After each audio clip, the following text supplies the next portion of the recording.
Hocaefendi, or respected teacher Fethullah Gülen. Life is a journey in pursuit of the brightest stars. It is a treasure that some cherish, yet squandered by others who go after the fireflies.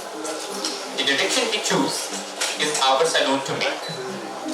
Fethullah Gülen, the Islamic scholar, author, and poet, chose to seek the stars, and so has passed his life, continually seeking the brightest and leading the masses in that direction.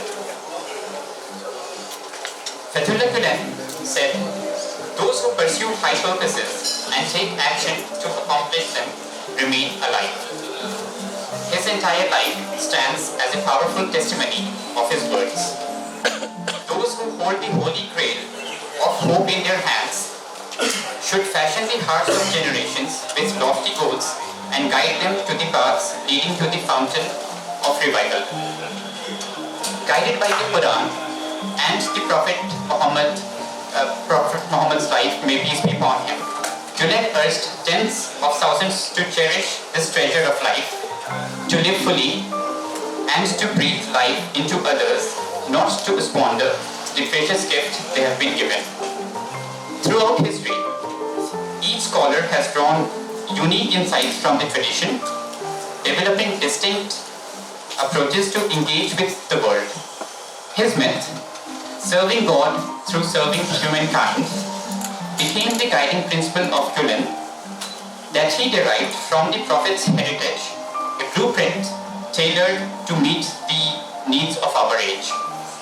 Born in 1938 into a tumultuous world in a far corner of Turkey, Gülen grew up in a poor yet one filled with love and commitment to spiritual excellence.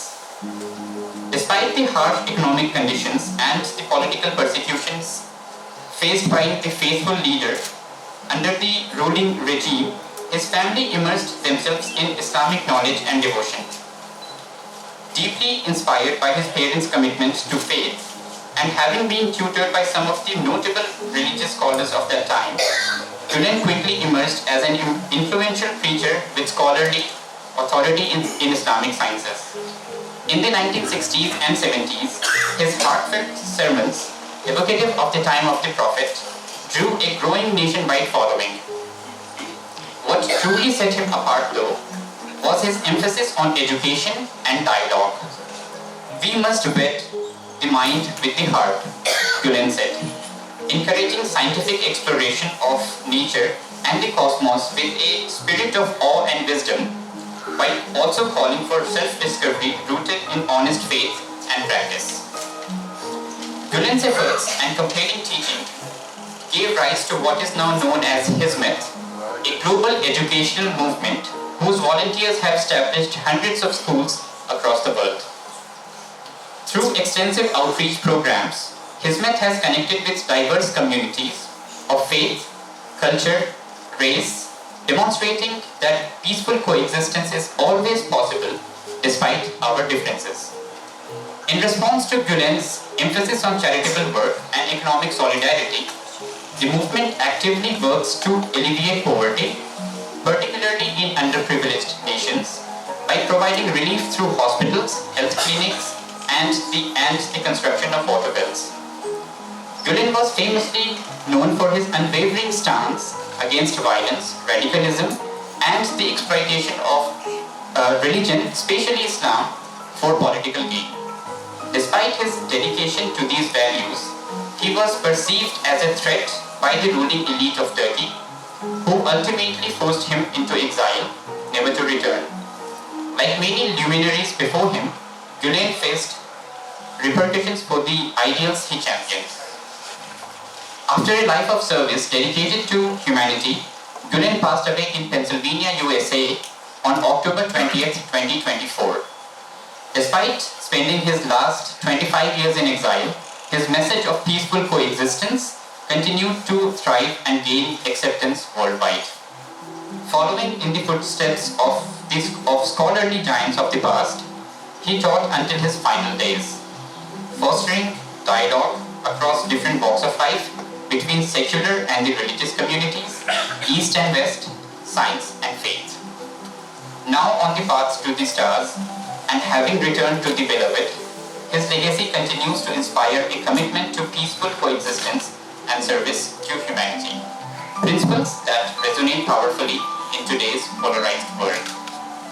Let us honor his life by continuing the work he dedicated himself to, fostering education, dialogue, mutual understanding, respect and peace around the world. Please join us in prayer for his peace and tranquility as we ask God for his mercy and forgiveness of his soul. May I now request Dr. M.A. Mufaddal for a recitation of a verse from the Quran.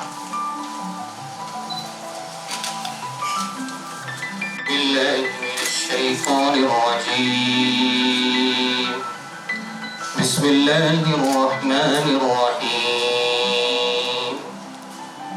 يا أيها الناس إنا خلقناكم من ذكر وأنثى وجعلناكم شعوبا وقبائل لتعارفوا إن أكرمكم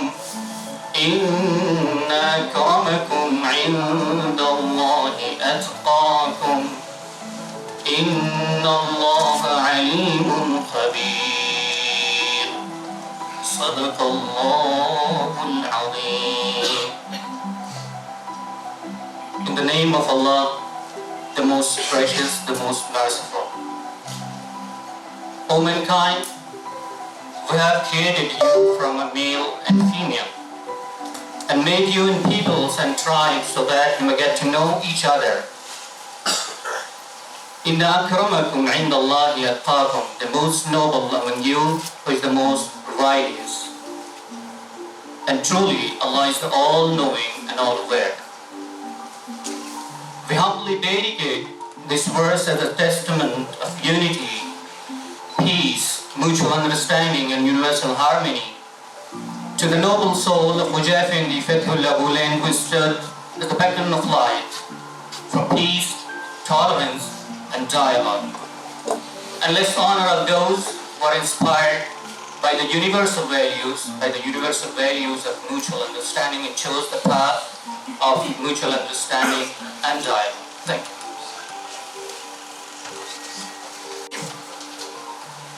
We now move on to the first part of the event this evening. Screening of the film, Love is a Verb. It's written, directed and produced by author and documentary filmmaker Terry Spencer Hesser. This 52-minute long documentary beautifully explains the origin, development and significance of the Hizmet movement. After watching the film, we will invite our most valued distinguished guests from India who have had a chance to meet Mr. Gülen and or his close associates in person at his retreat center in Pennsylvania, USA, to share their reflections about him. We have 4 of them present this evening. Socio-political activist and author, Mr. Sudheendra Kulkarni, senior journalist, Mr. Qamar Agha, social and women rights activist, Dr Ranjana Kumari, and the former Chief Election Commissioner of India, Dr. S Y Quraishi. But we watch the film first. Please turn off the lights.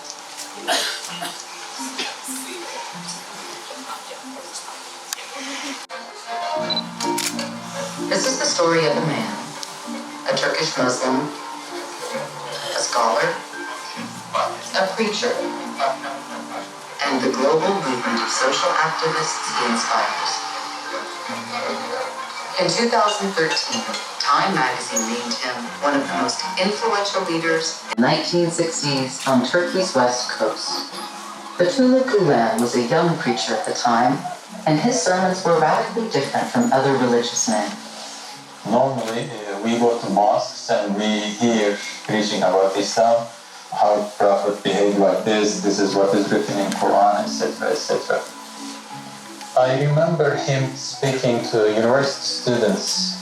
They were talking about thermodynamics and the first law, second law. After explaining this scientific issue, he added some verses from Quran. And I was shocked with the combination of a scientific issue with a Quranic verse. Gülen's message was that these are perfectly compatible with Muslim faith. A person can be a person of faith at the same time a scientist, can do science.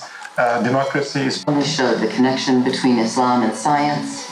He made the connection between Islam and modern democratic life, as well as service. Ritual obligations, the service of God that you focus on in your ritual obligations has to shape your life and inform your life in terms of service to all humanity.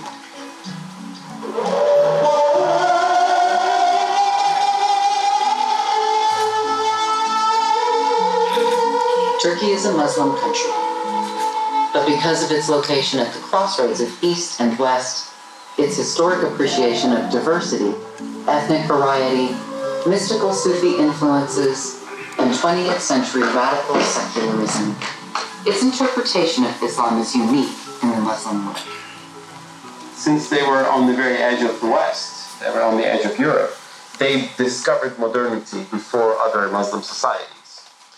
So when you went back to a century ago in Istanbul, you would have Muslim liberals speaking how compatible Islam and liberalism is, or how compatible Islam and democracy is, and they would have Islamic arguments for this. The Ottoman Empire was known for its interfaith, intercultural openness. It was very hospitable to Catholics. The Ottoman Empire, an empire which lasted more than 600 years, could not be a theocracy. There was a built-in tolerance, not because they had good hearts and they were enlightened and so on, but the logic of the institution imperial institution forced them to collapse. Ideas about progressive or democratic Islam were abandoned in favor of a fiercely enforced secularism.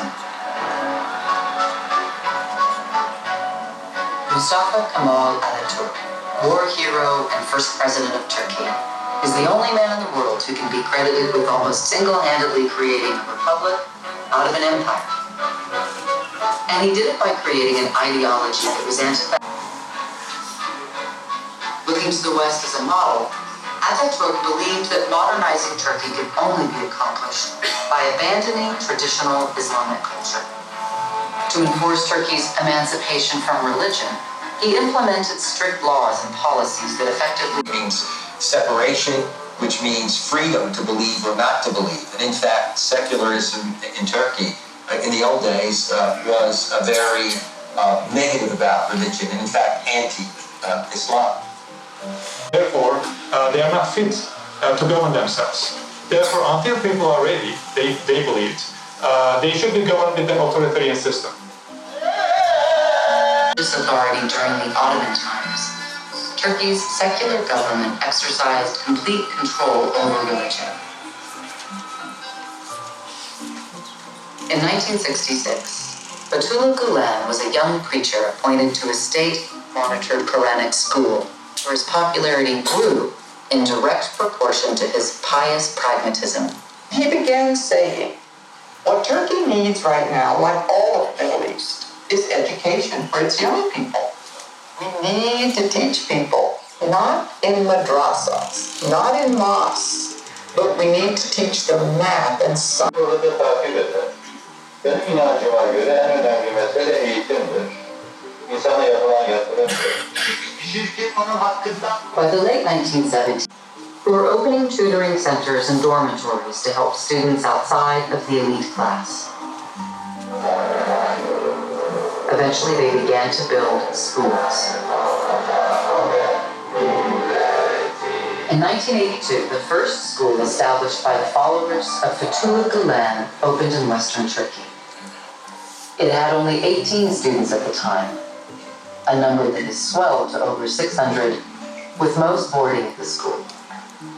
I think living here is better than home because here we can study with our teachers. And in Turkey are coming here and are the best student. Yes. My favorite subject is biology. I like the bugs and insects, the little animals. I want to become different country, foreign country. I want to be famous like Dr. Oz.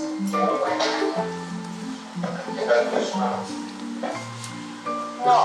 Of any kind, he's a very religious person. But if I were to judge my...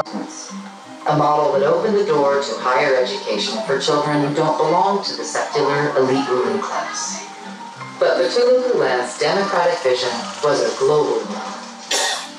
Dünyanın dört bir yanına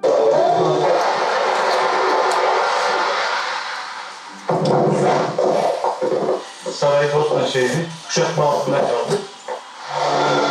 Ayaklarınızın altları su, havasız, arkanızda sırtınızda çantanız. Fiziksel şartları zordu ama biz hedefimize vardığımız için çok sevinçliydik açıkçası. Çok mutluyduk, mutlu olduk. The war in Bosnia was pitting Muslims, Eastern Orthodox Serbians, and Croatian Catholics against each other. Sarajevo sustained the longest siege of the capital in history. Nearly 12,000 civilians were killed and 56,000 more wounded. But these two Panelist teachers. Bizi Hocaefendi buraya yardım etmek için buradaki insanların o zaman ne yapalım? İşte bizim hiç olmazsa cenaze namazınızı uzakta da olsanız kılarsın. İşte her gün gidiyorduk bakanın oraya, özellikle İbrahim abi. Her gün bakanın oraya gidiyoruz, geliyoruz, gidiyoruz. Bir gün Fethullah Gulen's followers in Istanbul organized a charity soccer match featuring world-famous player Diego Maradona. It was their first large-scale effort as a movement, and Gülen himself spoke to the enormous crowd.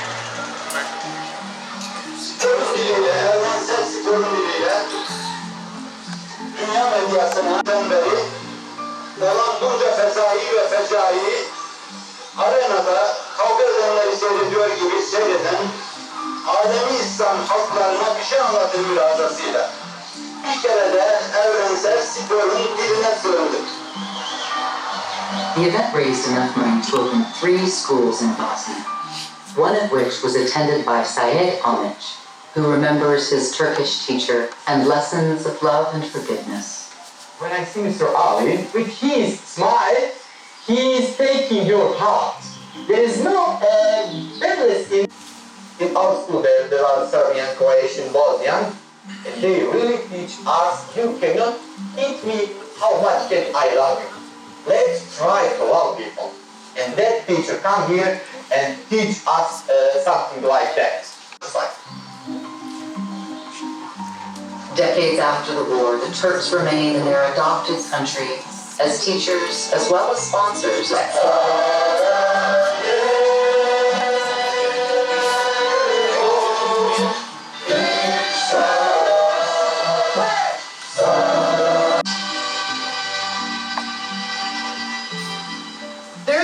cynicism that I think those of us in the West, many of us have to confront when we encounter a movement, people like the Gülen movement, because they are very committed to what they do and they live deeply from their values.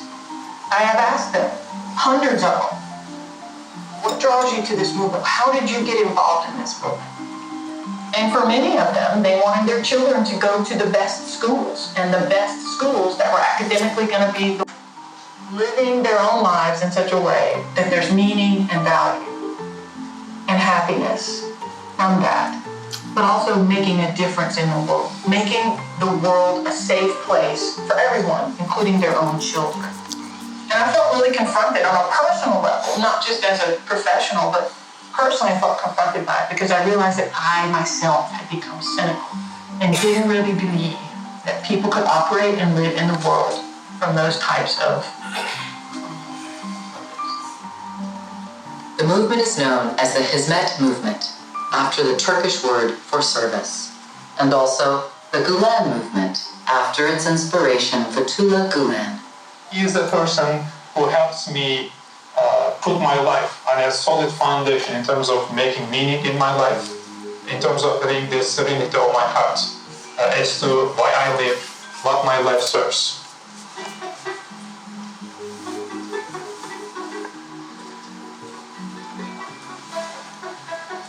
There are so many things that you have to do, but you start losing yourself.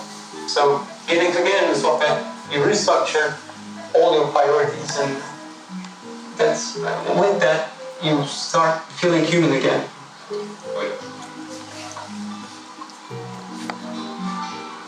Gülen's followers meet weekly in small groups called sohbets, where they recommit to their values, share ideas, and work on charitable projects.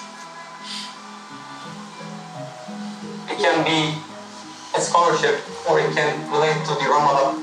We try to help the community, we try to help the students, we try to help the poor. This is not about individual enlightenment. This is about making the world a better place. But while I'm making the world a better place, at the same time, this altruism is also the poor.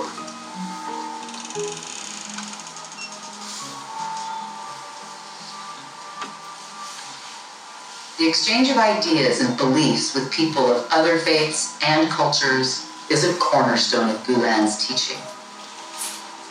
To increase dialogue and friendship between Muslims, Jews, and Christians, Gülen reached out to Sephardi Chief Rabbi Bakshi Doron of Israel, as well as Ecumenical Patriarch Bartholomew I of Constantinople.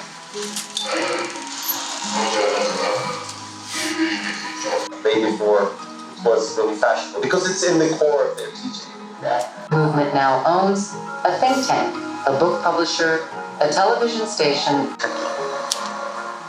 partly because of the movement's success. In Turkey, his critics have expressed concern that he will bring Sharia law. There are so many people following the footsteps in moral sense of Fethullah Gülen, but they also have a political power, and they also have the power to build up networks. Now, what about if these people go into the bureaucracy and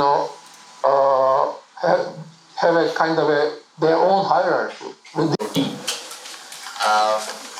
A lot of water has passed under the bridge in Turkey since then. There was this very serious incident in 2016, and since then, not just institutions like Kimse Yokmu have been targeted with the probe which was mentioned here. It has now been banned in Turkey, and people who were operating Kimse Yokmu in Turkey are now operating as Embrace Relief in the US and many other institutions in other parts of the world. With this, I would now like to invite our distinguished guests and a chance to meet with Mr. Gülen and themselves in person. Dr Ranjana Kumari, Dr S Y Quraishi, Mr Sudheendra Kulkarni, and Mr Qamar Agha on the stage, please. Your names are mentioned.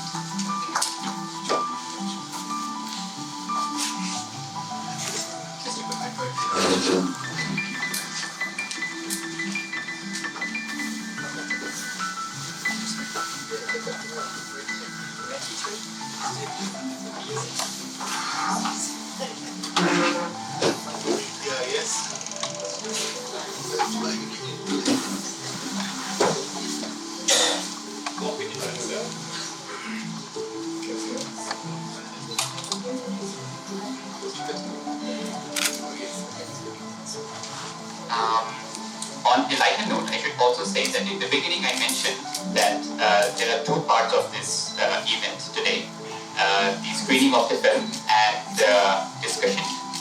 But we have a third part, which is dinner. So please do not skip that. After the discussion, we will have a dinner. So all of you are welcome to join us for that. I will now invite Mr. Sudheendra Kulkarni. And I'm going to invite people who met Mr. Gülen in order, like he met in 2018, and I will go on like that. So, Mr. Sudheendra Kulkarni, you're welcome to the podium, please.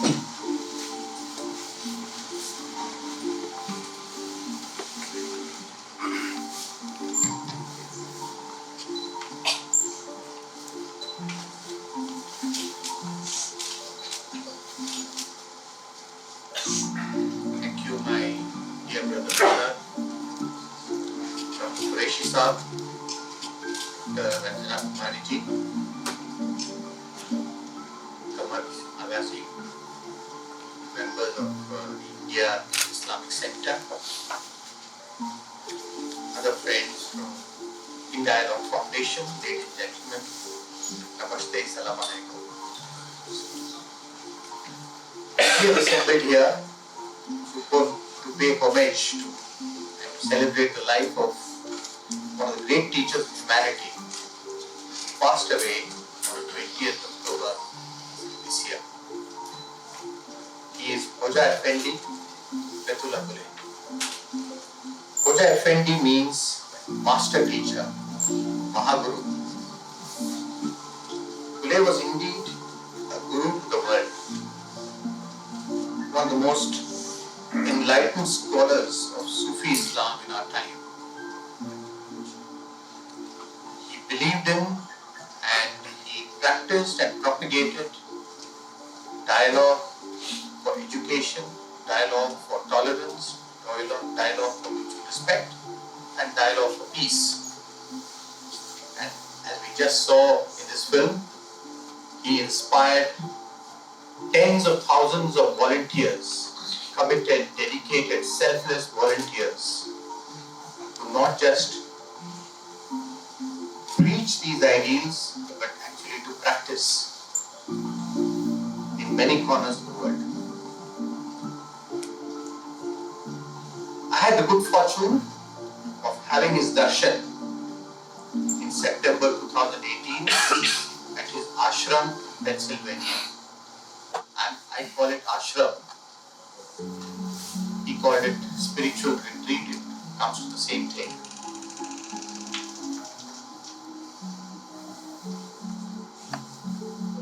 After my return, I wrote an article and scroll, which is, as many of you know, very good digital platform, news and views platform. I titled it When I Met a Gandhian Jihadi in America.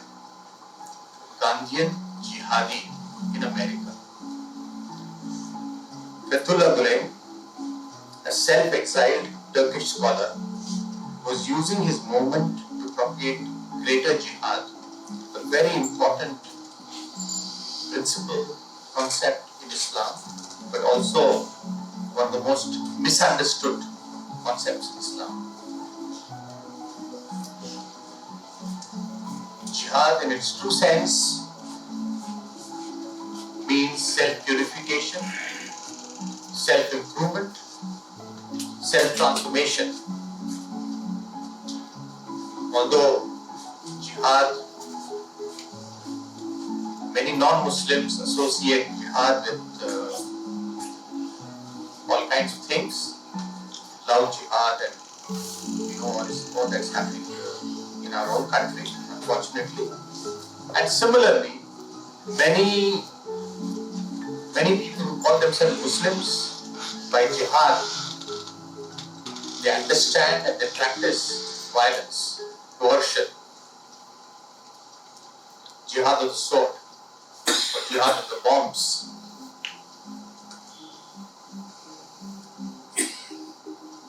When I met Gülen, the first thing I noticed was the aura of calmness, divine calmness, on his face and also in every part of the ashram.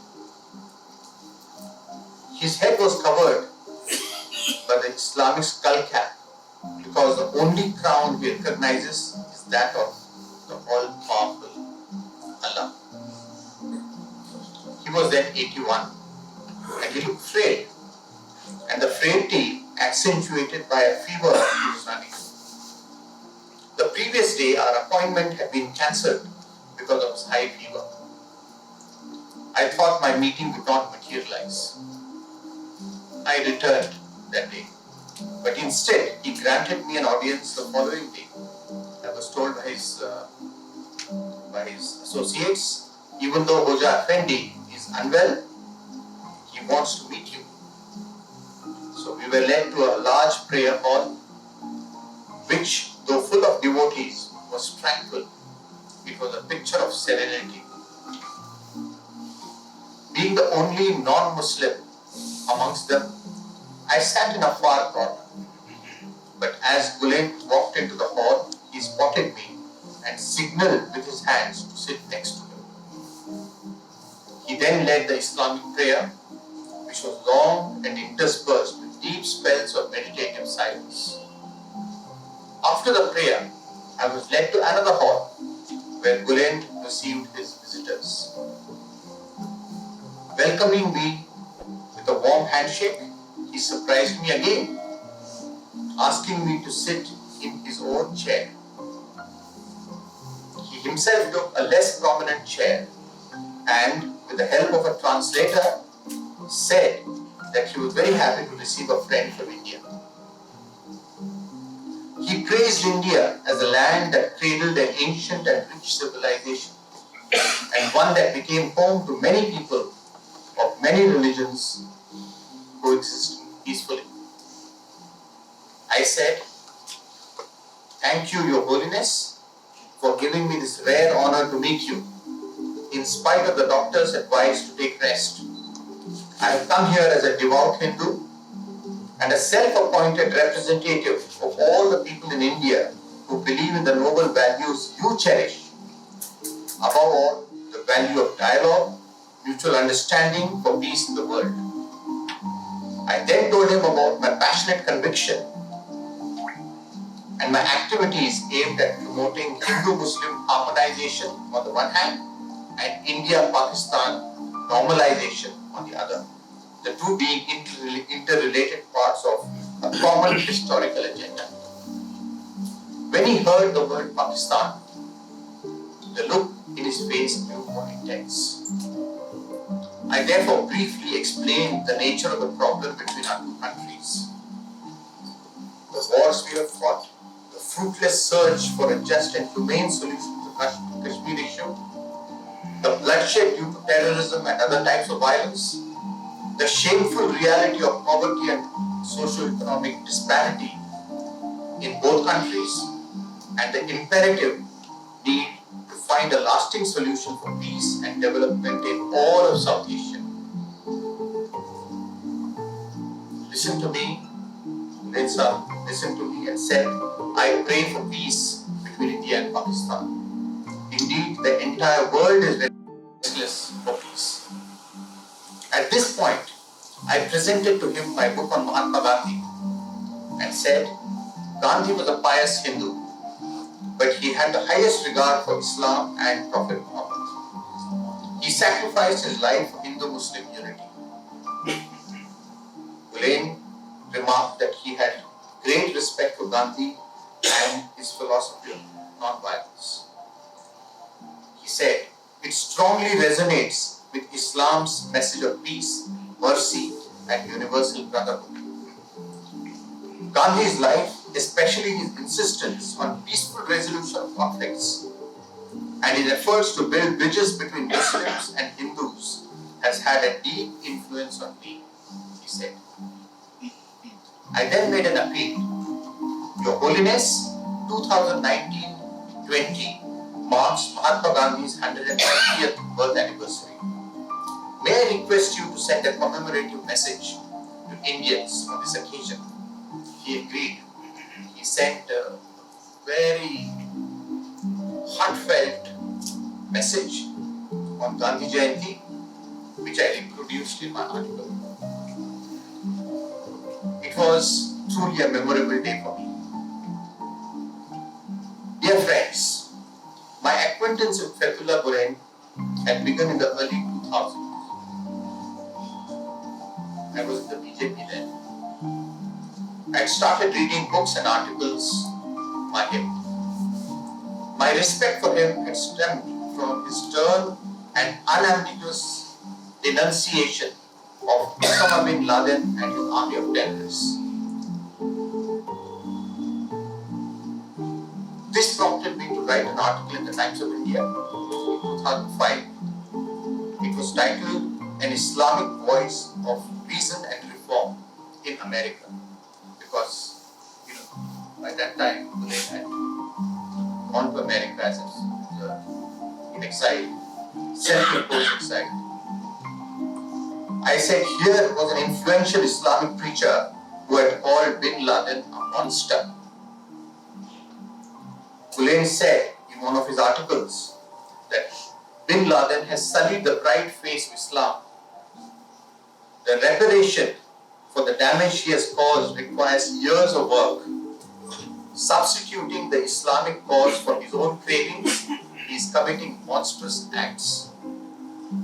My article praised Gülen as a strong advocate of interfaith harmony and as a firm believer in the reconciliability of Islam and secularism, understood in the Indian sense of Sarvapantha Samabhava, or equal respect for all faiths, and not as practiced by Kamar, which we saw in the film. The founder of modern Turkey, who tried to banish religion from both state and society. Religion, according to Gülen, is a road that brings everyone together in brotherhood.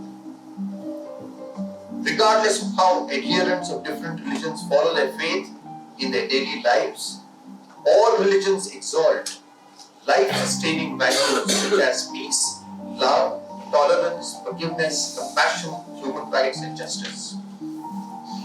Most of these these values Gülen affirmed are accorded the highest precedence in the messages brought by Moses, Jesus and Muhammad, as well as the messages of Buddha, Ibn Zarathustra, Lao Tzu, Confucius and Hindu prophets.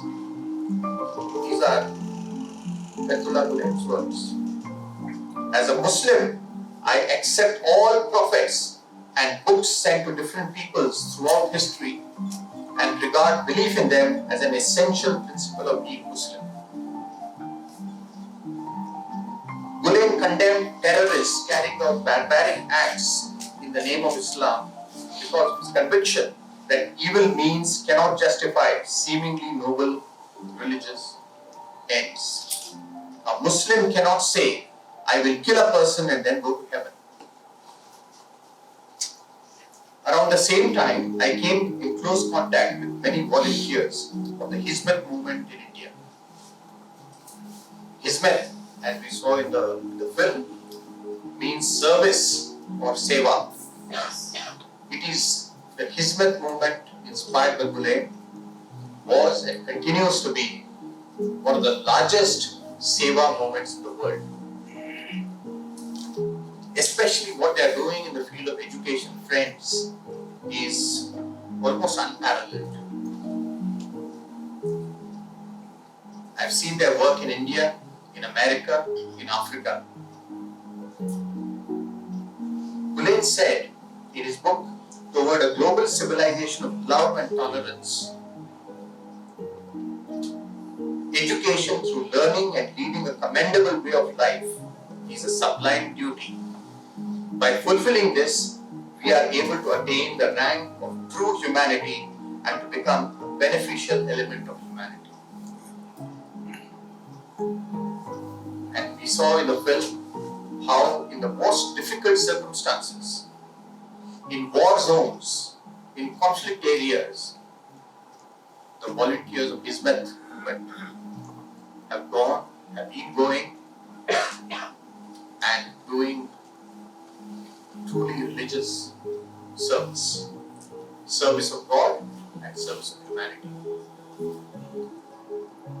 It's truly unfortunate that such a great person was abandoned by sections of his own people in Turkey. But what is happening in Turkey, the people who banished him into exile, who are persecuting Hizmet volunteers in thousands, they will have to pay for their crimes. I believe that it is the responsibility of Indian society and the Indian government also to raise our voice of condemnation, of persecution of the volunteers, the followers of Gülen. It is rather sad, friends, that we in India do not know much about a great guru that Fethullah Gülen was. And it is for this reason that I greatly commend the work of Indialogue Foundation, the work of people like Rezar and his other colleagues, the importance of this work, the importance of dialogue, the importance of peace building has become evident to us. Its urgency is becoming more and more acute because what's happening in India, what's happening in Bangladesh, in Pakistan, in Gaza, and right now, once again, terrorism in Syria. There are people in this world who believe in dominance, in hegemony, in again and again using the language of violence. This must be countered with the language of love. The title of this film, Love is a Verb, is so evocative. Love is not a noun. Love is a verb. Religion is not a noun. religion is a verb. Gandhiji used to say that non-violence, ahimsa, is also a verb, and love is the active form of non-violence. Love is the active form of non-violence. The more we love, the less violence there will be. So with this, I pay my own personal homage to this great Guru. Thank you, Bezat, for inviting me. Let's have more such events in other parts of India. I come from Bombay. My friend Wajuddin Saab is here. He's a prominent journalist from Bombay. We're just talking that we should have a similar event in our city. And we invite you, Bezat Rai, we invite others. Let's make more and more people in India aware of the great work, the great life of Hocaefendi, Fethullah Gulen. Thank you very much.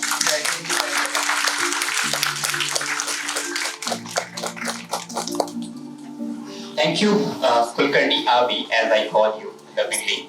Abi in Turkish means elder brother. So thank you for your support, for your friendship over the years. We really, really appreciate it. You have stood with us during difficult times. Thank you so much. Now I invite Mr. Qamar Agha, senior journalist, who met Mr. Gülen in 2019. So we're going in that order. Mr. Agha, please. Thank you for inviting me.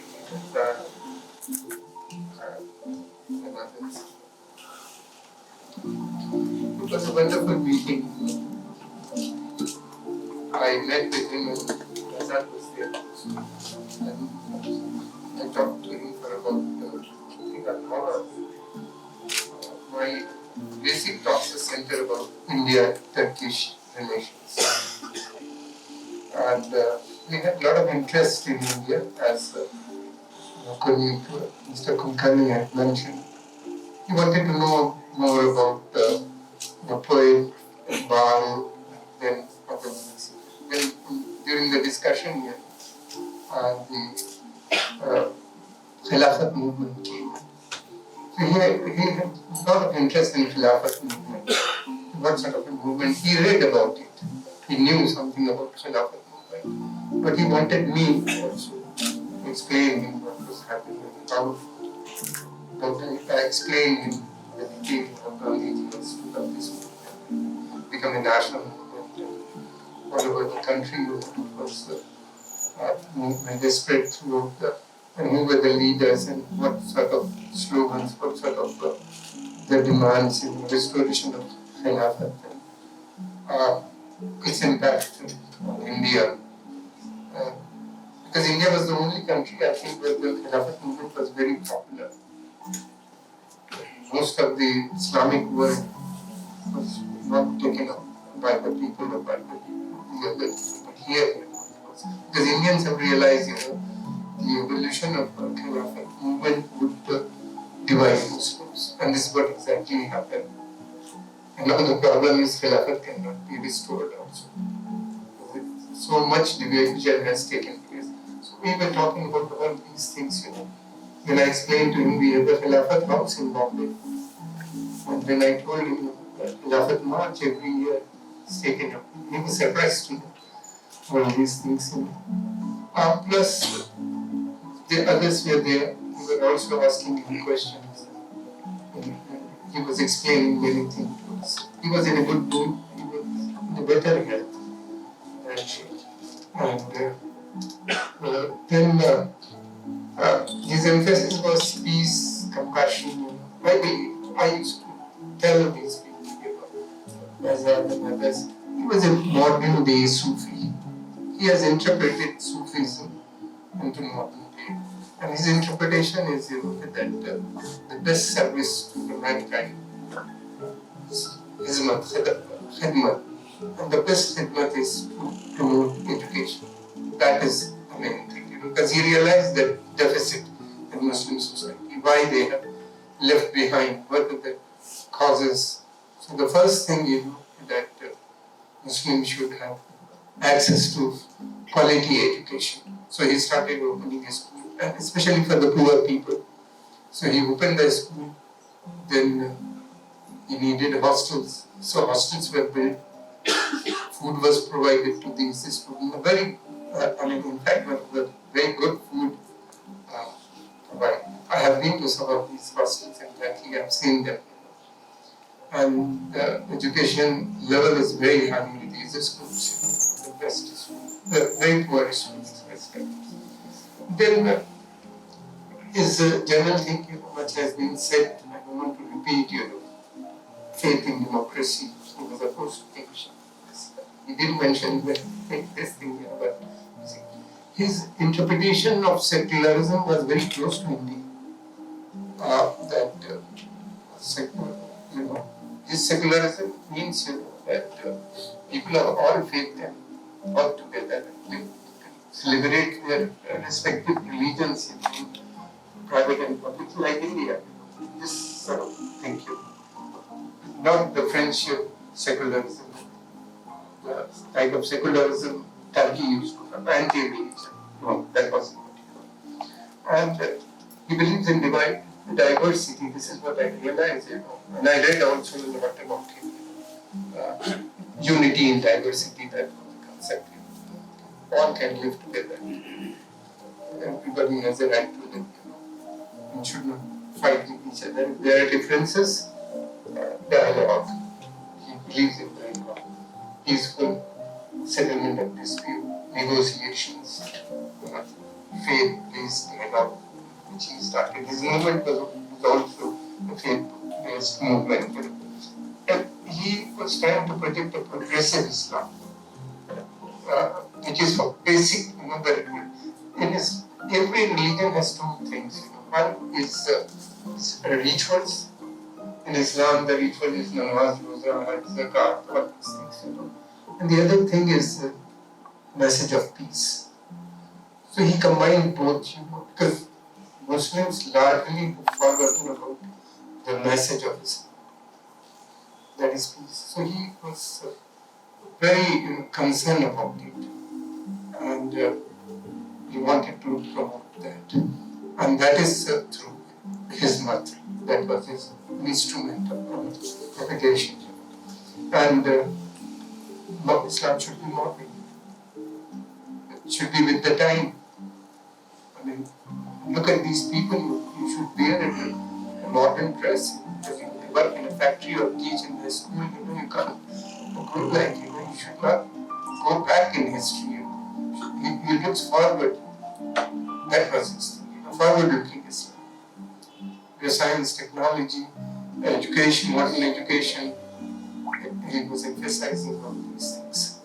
And his thing was, the women should also be given education. Women should also be brought up, not only men. So women education. These things he emphasized. There are a lot of things to talk. I don't want to repeat.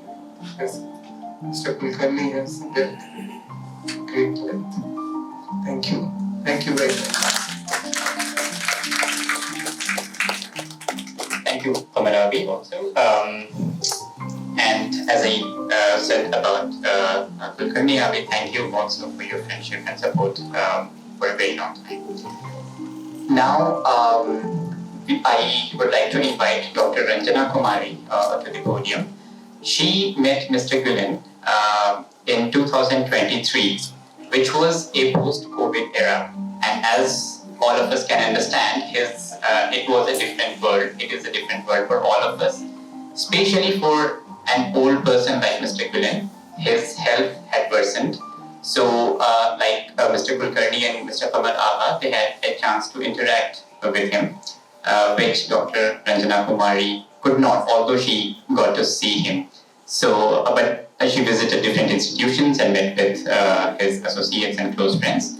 So, I'd like to invite her to share her reflections about him and his legacy.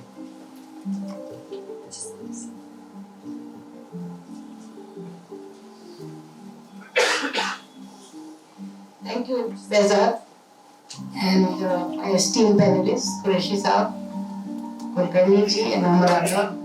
I think it's important to remember and also to think about people we have met and seen in our life who have deeply impacted you and whose writings have led so many people to take a kind of mission to change the world. I think Mr. Gülen was one of them. When I saw him, and of course, let me just tell the prelude to it, we'd gone for a parallel event that happens every year by the intellectuals, writers in New York, where, along with UNGA. And when Behzad mentioned to me the topic, I thought that this was very interesting, something that I have been working, we have all been collectively raising those issues about gender equality, women's rights, and so many of these struggles have been around my life and my work. So I decided to join and went there.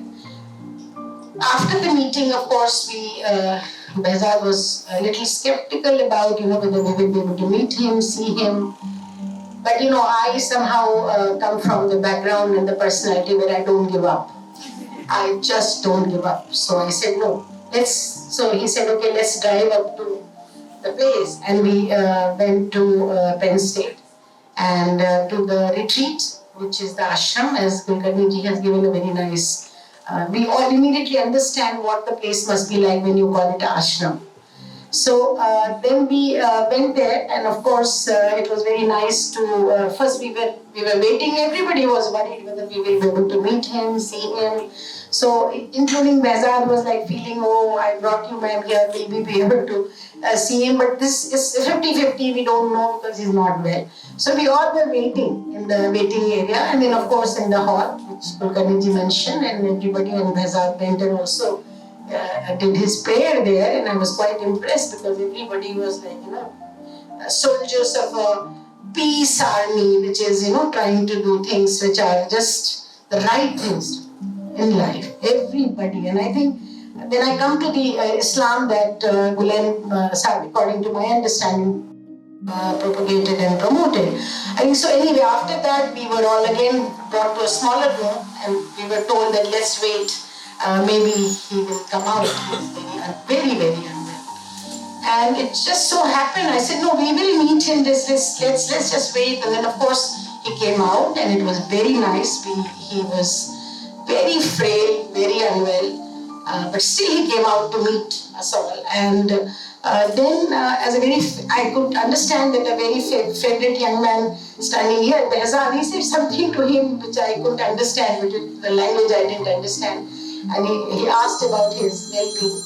And then, of course, a little bit of interaction that we could hear, and then we came out. But that little moment, freezes in history in your mind. I remember my having met His Holiness many times, and when he holds your hand, when he gives you the blessings, you feel that, something has really, some spiritual experience that you go through, and that's what, for me, was very important, because by and large, I'm not a very ritualistic religious person at all. And I think it's very important for any religion, and that's where I would say that just 3 quotes I want to read from his writings, because then my second introduction with him happened when his book was presented to me by Behzad, and also then one of the scholars who wrote the book came to our institution and delivered a talk. And then also the second part of what I'm going to tell you is my real experience of visiting these dedicated Hizmet people who really are driven by the idea of Mr. Gülen, and also how they have taken it as a life's, the most important part of their own life's journey. And that level of influence that a leader can have on people is extremely important to understand. Now, peace is the natural state of humanity. This was his belief. It can only be achieved through mutual understanding, respect, and dialogue. True peace starts within the individual and radiates outward to encompass society as a whole. Now, for us in India, this message, and especially these days, extremely important. We have to really understand how much we understand peace really within us and how much we are willing to sacrifice and do everything to achieve that peace. It's extremely important. And the second thing which really deeply impressed me after reading his writings and everything is about his belief in gender equality. You know, when I visited the school in New York, and I think it's very important to know that schools are most modern, impeccably clean, and little children are not sitting on the computer and trying to, so technology friendly, scientific temper in the school. And children, and one little child, I even asked her, I mean, she just loves her school. You know, children were just so much involved in whichever classroom I was taken to. And all of a sudden we'll go and we'll say, excuse us, and we are just badging into your class. So this is the thing, that creating scientific temper through education. I think this is something we have to understand in India much more these days. Everything is fine. Your personal belief could be anything. But keep it your personal belief. As a society, as people, as a nation, we have to really follow these principles of education that Mr. Gulen, he talks about. Education is a lifelong process through which humanity is elevated and equipped with the tools to contribute positively to society. That's the essence of education. Through proper education, individuals learn to harmonize their knowledge and universal values and work towards the betterment of humanity. So the whole Hizmat movement and everybody, including Behzad, I've seen, they all were busy working, and their whole idea of life is to help humanity. The basic idea of life. And I think it has come from this whole idea of Sufism, which, looking at modern Islam, looking at the real Islam, that Mr. Gulen really was really living for and has motivated his own people to do. He viewed education as a means to cultivate ethical, knowledgeable, and socially responsible individuals. He advocated for a holistic approach to education, combining scientific knowledge with moral and spiritual development. This is important. Scientific understanding with your, all kinds of things that we are talking about in our country. We really are. Let's not lose our understanding of scientific temper. We have to, as a nation and a society, move towards that. And that's the kind of, movement Hizmat has established schools globally, everywhere. I understand that there were about 1,000 schools in Turkey. And look at one leader sitting in Turkey today without realizing how much damage by closing these schools, by arresting all those people, how much damage to the whole humanity is engaging in. I don't think people sitting in power realize it. I don't know. Sometimes I think these men, but I may be wrong. I mean, maybe these women also sitting in power. But to destroy everything good, destroy everything positive. But Mr. Gulen, of course, reminds us that no, the greatest virtue to devote oneself to the service of others, seeking nothing in return but the betterment of humanity. True service is performed with sincerity, humility, and a heart that feels the pain of others as its own. Now this is what his preaching is. This is the great man whom we have learned so. I sometimes feel that, I'm a seeker, and whole life I try to kind of reach out to such people in life, but, to know about him so late in life, but it doesn't matter. We have to tell this to our younger people, and please, not only in Maharashtra, everywhere, you take this message everywhere. It's the message of Gandhi, it's the message of all the, men who are born, human beings who are born in centuries, one in centuries.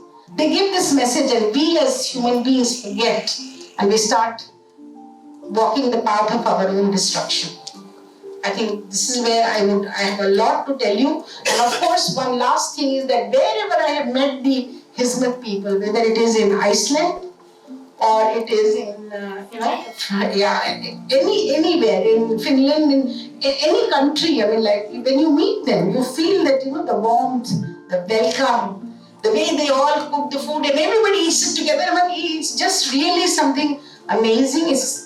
They don't know you. You just arrived at in a country and somebody comes to pick you up, somebody welcomes you with lots of biscuits and toffees and all kinds of things.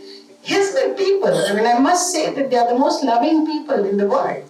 And I think, Vizad, you're doing a great job by bringing all these messages to us through your thing. And also one last thing which I must acknowledge here is the kind of support to get water to people of Alwar in Rajasthan.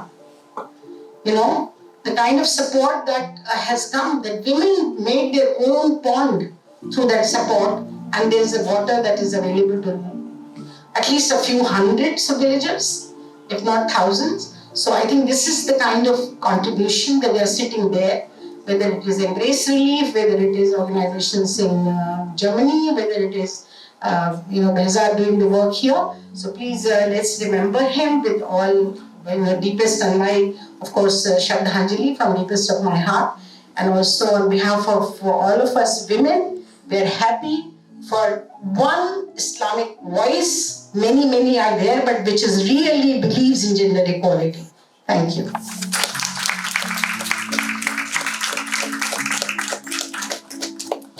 Thank you, Ranjana ma'am. Out of your humility, of course, you mentioned the project at last.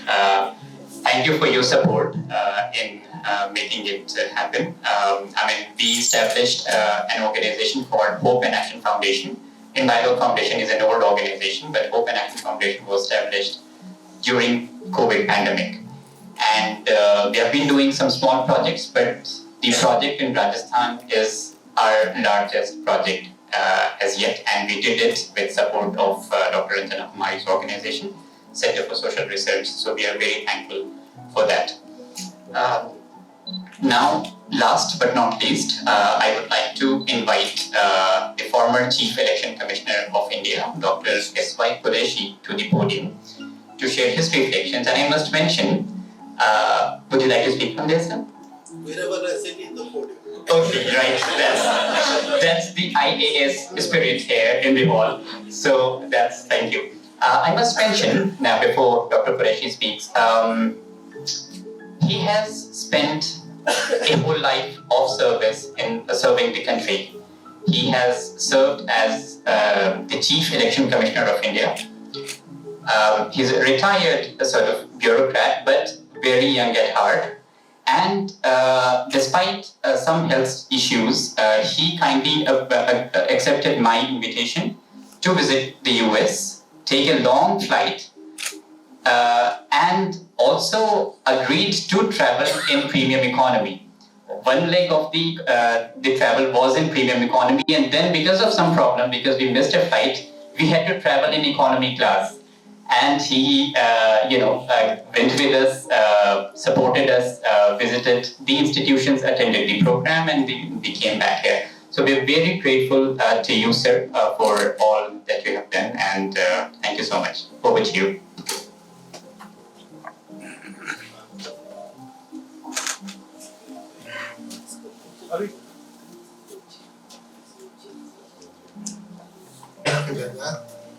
Ladies and gentlemen, I'll be very brief. I seek your permission to sit from here. I have weak legs, but strong backbone.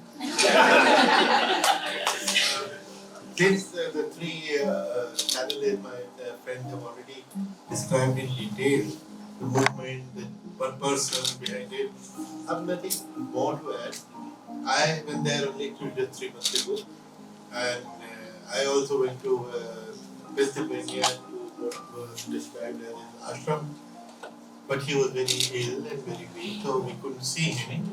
But we saw his ashram, his study, his very small bedroom, 8 by 10. And the other thing that about 30-40 countries were represented in that interfaith conference. And each one of them exuded warmth, humanity and love. That was very noticeable. There was driver who was driving us around, perhaps an Uber driver, and I was told that he used to own 4 departmental stores. And he lost all that and he was in jail for 6 years. His wife was in jail for 1.5 years. With what difficulty he escaped. And at the same time, it was all warmth, love and smile through the 3-4 days when he drove us around.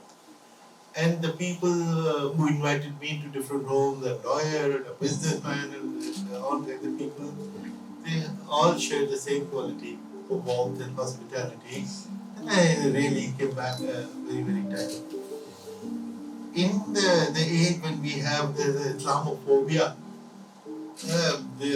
this movement itself, the fact that it talks of interfaith dialogue, which is the need that we feel around us also here and globally, all this is under threat for political reasons, and we need persons like Mr Gulen, and as again Mr Kulkarni described, he was like Mahatma Gandhi, he was a Turkish Gandhi, similar philosophy, same movement.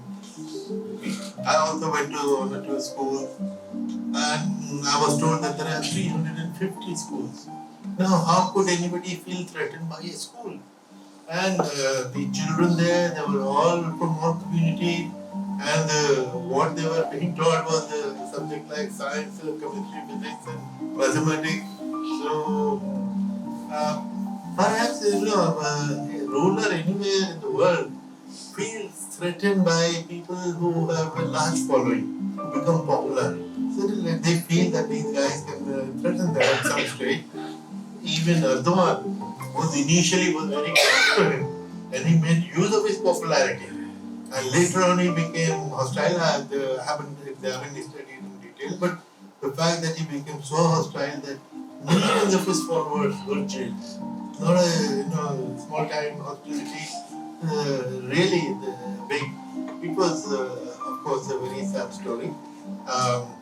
I missed meeting Mr Gulen because of his health, and I came back with only small memories which I just shared with you, but Kulkarni ji and Ranjana ji have described in greater detail, particularly the conversation which he had, the way he offered his own chair to him. That is the height of respect for a guest. Respect for India. And for India. And for India. And his the comments on what was it, terrorist gentleman you mentioned? Osama bin Laden. So, exactly. In fact, people and history forget such people, the rulers and terrorists, but they remember the saints and sadhus for here. So with these words, I'm very grateful to Behzad. I did not know him. I don't know how he picked on me to invite there. And when we mentioned premier economy and economic law, there is a context because of my knee problem, which is not very old, 10 years. For 30 years, I have not sat in a economic class. That is why it became so important. But somehow God gave me strength to travel 7 hours without feeling any stress or any pain. The inner resistance came, and that's why it became an issue. And finally, the fact that I got to know this young man, he personified all that Mr. Gulen stands for.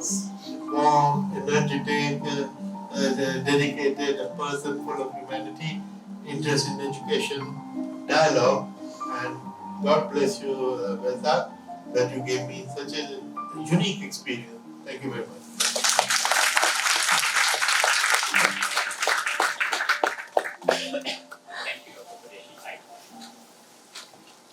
Thank you, Dr. Quraishi. I cannot thank you enough for everything that you have done since we met.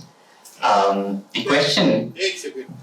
I must also mention that he speaks very good Turkish, and I asked the Turks there what they thought of his Turkish. The Turkish lying it as if it is his mother tongue. That was also testified. Thank you. The question about the economy class, I dared to ask him after we sat in the economy class, when was the last time you sat in an economy class? And he said 30 years ago. And it was like, terrified, okay, but the fight has taken off. We cannot do anything now. So, thank you everybody. Now may I request all the speakers to just get up and get a group photography. And then we move on to the dinner, the third part, the most important perhaps. Thank you. Thank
you.